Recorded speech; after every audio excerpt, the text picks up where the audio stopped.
అధ్యక్ష, నేను అడిగిన క్వశ్చన్ ఎప్పుడు కూడా ఇంత షార్ట్ క్వశ్చన్గా ఎప్పుడూ లేదు అధ్యక్ష. కానీ దీంట్లో చాలా మీనింగ్ ఉంది అధ్యక్ష. గౌరవ మంత్రివర్యులు చెప్పారు ఇది ప్రైవేట్ ఆర్గనైజేషన్కి ఇవ్వటానికి లేదు అని చెప్పి సింపుల్గా చెప్పారు అధ్యక్ష. ఓ జీవో నెంబర్ రాశారు అధ్యక్ష. మనసు ఉంటే ఏదైనా ఉంటుంది అధ్యక్ష. కానీ మన మంత్రివర్యులకి, గౌరవ మంత్రివర్యులకి నేను కోరేది ఏంటంటే అధ్యక్ష, ఈ capital Amaravati capital building constructions చేసేది నవరత్నాలు లాంటి కాంట్రాక్టర్స్ ఉన్నారు, అది వేరే విషయం అధ్యక్ష.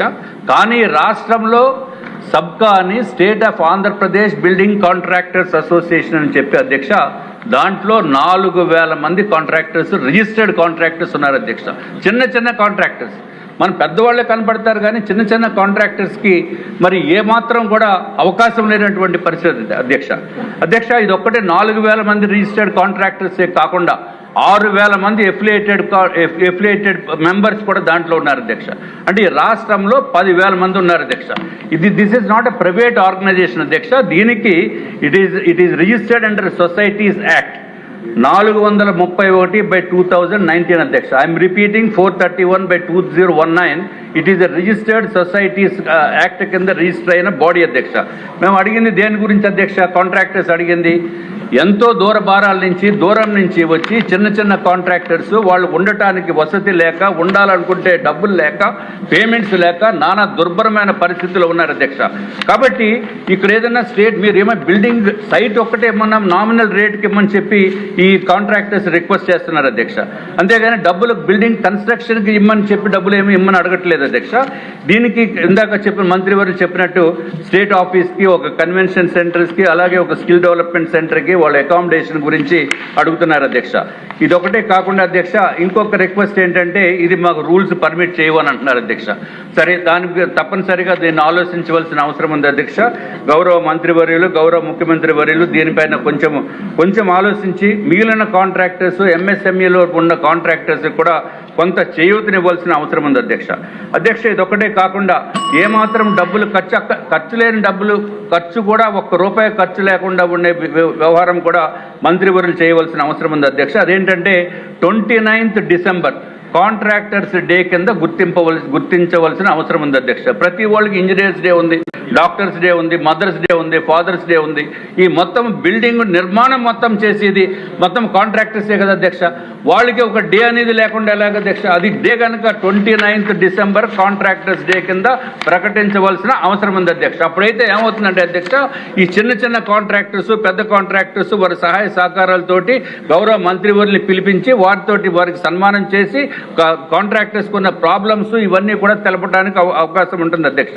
ఇది ఒక్కటే కాకుండా నిష్ణాతులైన ఎవరైతే ఇంజనీర్స్ ఉన్నారో వారిని కూడా తీసుకొచ్చి ఆ రోజు సన్మానం చేసి ఆ రోజు వారి దగ్గర నుంచి లెక్చర్స్ వినిపించి కాంట్రాక్టర్స్ హైయెస్ట్ క్వాలిటీ ఏ విధంగా చేయాలో అని చెప్పి సెమినార్స్ పెట్టడం ఉంటుంది అధ్యక్ష. దయచేసి ఈ విధమైన కోరిక, ఇది చిన్న కోరిక అధ్యక్ష, ఇది పెద్ద ఇష్యూ కూడా కాదు అధ్యక్ష. ప్రతిదానికి ఒక్క నిమిషం అధ్యక్ష, చార్టర్డ్ అకౌంటెంట్స్ డే ఉంది, అన్నింటికి బోల్డ్ డీలు ఉన్నాయి అధ్యక్ష. కానీ కాంట్రాక్టర్స్ మాత్రం లేదు అధ్యక్ష. దయచేసి ఇదొక్కటే అయిపోయింది అధ్యక్ష. ఇదొక్కటే కాకుండా అధ్యక్ష, ఈ కాంట్రాక్టర్స్ పాపం చిన్న వాళ్ళు అధ్యక్ష. ఇదివరకు జీవో నెంబర్ 35 ఉండేది, జీవో 94 ఉండేది అధ్యక్ష. అప్పుడు ఏదైతే పాత ప్రభుత్వం అధ్యక్ష జీవో 35, 94 ఇద్దరిని 2 జీవోల్ని తీసేసి జీవో 62 అని తీసుకొచ్చారు అధ్యక్ష. ఆ జీవో 62 ఏంటంటే కేవలం బిల్డింగ్ కాంట్రాక్టర్స్కి ఏమాత్రం ఉపయోగం లేనటువంటి జీవో అధ్యక్ష. అందుకు బోర్డ్ ఆఫ్ చీఫ్ ఇంజనీర్స్ అధ్యక్ష 29/5/2025 నాడు board of chief engineers meet అయ్యి ఇది రెండింటిని కలిపి ఇంకొక కొత్త జీవో తీసుకురావాల్సిన అవసరం ఉంది. జీవో 62 పనికిరాదని చెప్పడం జరిగింది అధ్యక్ష. ఇది సంవత్సరం కాలం అయినప్పటికీ కూడా అధ్యక్ష, సంవత్సరం 3 నెలలు అయిపోయింది అధ్యక్ష. అది ఇంకా ఇరిగేషన్ డిపార్ట్మెంట్లో అక్కడే ఉంది అధ్యక్ష. ఏమాత్రం మూమెంట్ లేదు అధ్యక్ష. దయచేసి గౌరవ మంత్రివర్యులు దీనిపైన ప్రత్యేకమైన దృష్టి సారించవలసిన అవసరం ఉంది అధ్యక్ష. ఇంకొకటి జీవీఎంసీ ఎలక్షన్స్ వస్తున్నాయి. జీవీఎంసీ ఎలక్షన్స్ విశాఖపట్నంలో ఎలక్షన్స్ వస్తున్నాయి అధ్యక్ష. తప్పనిసరిగా కూటమి ప్రభుత్వం ఈసారి జీవీఎంసీ మేయర్గా ఉంటారు అధ్యక్ష. కూటమి ప్రభుత్వము అట్లాగే కార్పొరేటర్స్ కూడా అత్యంత అధికమైన మెంబర్స్ తోటి ఈసారి జీవీఎంసీ పైన కూటమి ఫ్లాగ్స్ రెపరెపలాడుతాయని చెప్పి తెలియజేసుకుంటే అధ్యక్ష చిన్న రిక్వెస్ట్ ఉంది అధ్యక్ష. ఏదైతే అధ్యక్ష 28 నవంబర్ 2025 తర్వాత పేమెంట్ బిల్స్ లేవు అధ్యక్ష. గౌరవ మంత్రివర్యులు ఆ కాంట్రాక్టర్స్ కూడా పేమెంట్ ఇస్తే 9 నెలలు అయిపోయింది అధ్యక్ష. 9 నెలలు అయితే ఎంత ఇబ్బంది ఉంది.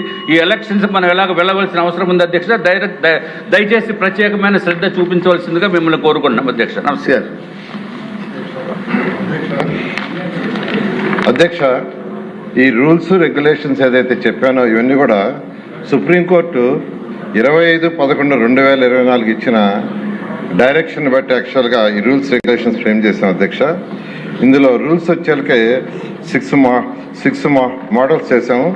అదేవిధంగా రెగ్యులేషన్స్ కూడా ఒక 5 మోడల్స్ చేసాం అధ్యక్ష. దాన్ని బేస్ చేసుకొని యాక్చువల్గా ల్యాండ్స్ అలాట్మెంట్ జరుగుతుంది అధ్యక్ష.